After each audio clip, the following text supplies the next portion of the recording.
Businessman Ashok Jaunpuriya को गोल्डी बराड़ की तरफ से धमकी दी गई है। व्हाट्सएप कॉल करके 5 करोड़ रुपए की रंगदारी मांगी गई।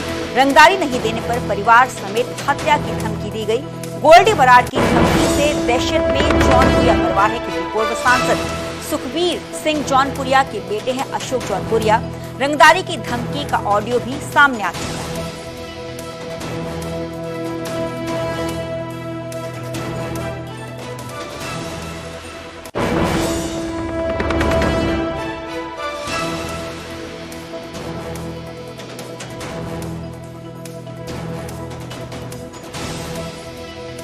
बिजनेसमैन अशोक जौनपुरिया को गोल्डी बराड़ की तरफ से धमकी दी गई है। ये ऑडियो सोशल मीडिया पर बहुत ही तेजी से वायरल हो रहा है। हालांकि न्यूज़ 18 इस ऑडियो की पुष्टि नहीं करती।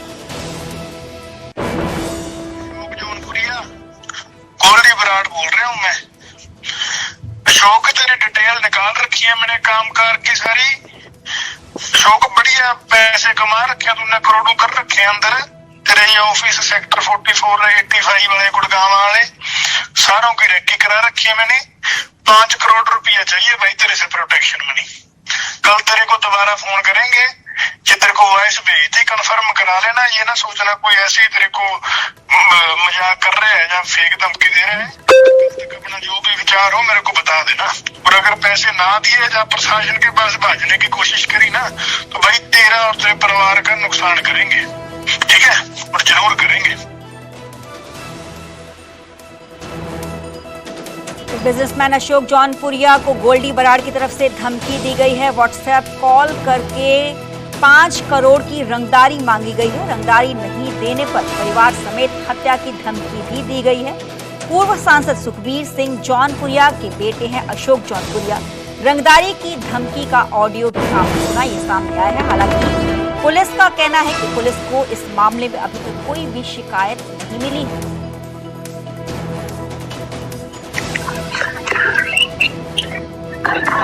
अशोक पहलवान बोल रहे गोल्डी बराड़ का छोटा भाई। हाँ जी बताइए भाई साहब। रिकॉर्डिंग भेजी हुई है भाई साहब ने। 5,000 कैसे लगेगा? अच्छा जी। हाँ, और ये इस चक्कर में मत पड़ना भी पुलिस के पास चला जाएगा या किसी और के पास चला जाएगा तो बच जाएगा। तेरी सारी इंफॉर्मेशन, तेरी फैमिली डिटेल हमने सब कुछ निकाल रखा है। अच्छा ठीक भाई साहब, मैं देखता हूँ, कोई नहीं, सॉरी। ऐसे के चमत्कार देख के नमस्कार करेगा। नहीं जी, मैं देखता हूँ, वैसे देखता हूँ। 1 हफ्ते का टाइम है तेरे अंदर बता दियो, वरना फिर हमारी तरफ से टाइम तुम्हारा शुरू है। तब तक तू संकट में है, बाद में ये चीज ध्यान में रखना। तू ठीक भाई साहब। टाइम अपना मत खराब करियो। अगर हमारा खराब किया तो तुम्हें बता देंगे भी अभी ये जलवा क्या होता है। ठीक है भाई साहब। हाँ, ओके। अब बात महेंद्रगढ़ की। महेंद्रगढ़ में टीके के ओवरडोज की वजह से देवास गांव में 4 महीने के बच्चे की मौत हो गई। आरव की टीकाकरण के कुछ घंटों बाद ही मौत हो गई है। परिजनों ने नर्स पर गंभीर इल्जाम आरोप लगाए हैं। ओवरडोज टीका लगाए जाने का आरोप लगाया गया है। परिजनों ने महेंद्रगढ़ पुलिस को शिकायत भी दी गई है। वहीं स्वास्थ्य विभाग का कहना है कि अगर टीके से कोई इन्फेक्शन होता है तो 2 घंटे के अंदर ही उसका प्रभाव दिखना शुरू हो जाता है। लेकिन बच्चे ने रात को 12 बजे के करीब अपनी मां का दूध पिया है। वहीं पुलिस पोस्टमार्टम रिपोर्ट आने का इंतजार कर रही है। बताया जा रहा है कि आरव को प्राथमिक स्वास्थ्य केंद्र देवास में 3 टीके लगाए गए थे। बच्चा पहले पूरी तरह स्वस्थ था, लेकिन टीका लगने के बाद उसकी एक्टिविटी कम हो गई। उसे अस्पताल में ले जाया गया, जहां उसकी मौत हो गई। पीड़ित परिवार ने इंसाफ की गुहार लगाई।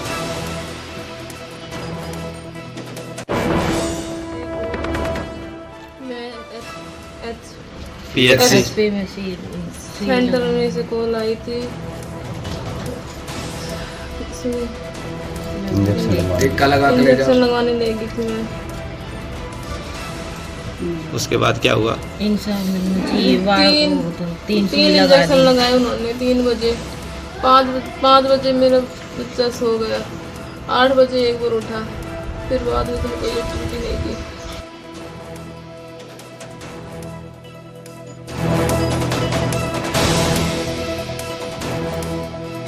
तो महेंद्रगढ़ का ये पूरा मामला है। महेंद्रगढ़ में टीके के ओवरडोज के कारण देवास गांव में 4 महीने के बच्चे की मौत हो गई। सेहत विभाग की तरफ से जांच इस पूरे मामले की जाएगी और अब पोस्टमार्टम की रिपोर्ट आने का इंतजार प्रशासन की तरफ से, सेहत विभाग की टीम की तरफ से किया जा रहा है। मेरे साथ मेरे सहयोगी सुशील शर्मा फोन लाइन पर जुड़े हैं। सुशील, जानना चाहेंगे इस पूरे मामले में अब तक की क्या कुछ कार्रवाई सेहत विभाग की तरफ से, दूसरी तरफ से पुलिस की तरफ से? जी, मैं आपको बताना चाहूंगा, ये महेंद्रगढ़ के गांव देवास में एक 4 महीने के बच्चे आरव की जो टीकाकरण के कुछ घंटे के बाद ही मौत हो गई थी, जबकि बच्चों के जो परिजन है उनका कहना है कि जो बच्चे की मौत है वो ओवरडोज के कारण हुई है। ये उन्होंने इस बात का आरोप लगाया है, जबकि स्वास्थ्य विभाग कह रहा है कि इस तरीके की कोई बात नहीं है।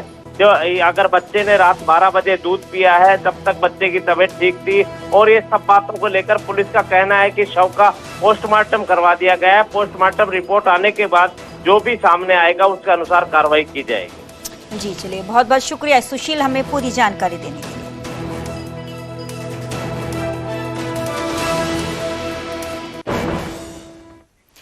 और अब बात करेंगे उस रिपोर्ट की जिसने प्रदेश में नीति बनाने वालों की चिंता बढ़ा दी है। महिला और बाल विकास मंत्रालय के पोषण ट्रैकर रिपोर्ट 2025 के मुताबिक प्रदेश में हर 5वां बच्चा अपनी उम्र के हिसाब से नाटा है।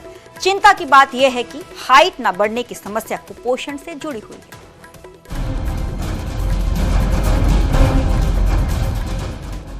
दूध दही का खाना यो मेरा हरियाणा। हरियाणा के लोग इस कहावत को शान से दोहराते हैं। हरियाणा के तंदुरुस्त किसान, जवान और खिलाड़ी दुनिया भर में अपना परचम लहराते हैं, लेकिन मौजूदा पीढ़ी धीरे धीरे कुपोषण के घेरे में आ रही है और कुपोषण उनकी शारीरिक क्षमता को कम कर रहा है। कुपोषण के चलते बच्चों की लंबाई उम्र के हिसाब से नहीं बढ़ रही है। महिला और बाल विकास मंत्रालय के न्यूट्रिशन ट्रैकर की ताज़ा रिपोर्ट के मुताबिक हरियाणा में 5 साल से कम उम्र का हर 5वां बच्चा अपनी उम्र के हिसाब से नाटा है, यानी इन बच्चों की हाइट उम्र के हिसाब से कम है। बच्चों की हाइट नहीं बढ़ने के लिए कुपोषण को जिम्मेदार माना जा रहा है। रिपोर्ट में उम्र के हिसाब से बच्चों के वजन के बारे में भी जिक्र है। प्रदेश में कुल 13,76,532 बच्चे हैं। इनमें 7% बच्चों का वजन उनकी उम्र के हिसाब से कम है, जबकि 4% बच्चों का वजन उनकी उम्र के हिसाब से ज्यादा है। उन बच्चों में 4% बच्चे वेस्टिंग यानी अपनी लंबाई के हिसाब से कम वजन की समस्या से जूझ रहे हैं। जिन जिलों में कुपोषण की समस्या ज्यादा गंभीर है उनमें हिसार का नाम सबसे ऊपर है। हिसार में 33% बच्चे स्टंटिंग यानी नाटेपन के शिकार हैं। वहीं 9% बच्चे अंडरवेट, 4% वेस्टिंग यानी लंबाई के हिसाब से कम वजन और 6% बच्चे ओवरवेट की समस्या से ग्रसित हैं। इसी तरह अम्बाला में 32% बच्चे स्टंटिंग, 8% बच्चे अंडरवेट, 5% वेस्टिंग और 6% ओवरवेट के शिकार हैं। जींद में 28% बच्चे स्टंटिंग, 8% अंडरवेट, 5% वेस्टिंग और 6% बच्चे ओवरवेट के शिकार हैं। फरीदाबाद में 25% बच्चे स्टंटिंग, 7% अंडरवेट, 3% वेस्टिंग और 3% ओवरवेट के शिकार हैं। बात अगर करनाल की करें तो करनाल में 23% बच्चे स्टंटिंग, 8% अंडरवेट, 7% वेस्टिंग और 3% ओवरवेट के शिकार हैं। ये रिपोर्ट चिंता पैदा करने वाली है। सरकार कुपोषण को दूर करने के लिए लगातार कोशिश कर रही है।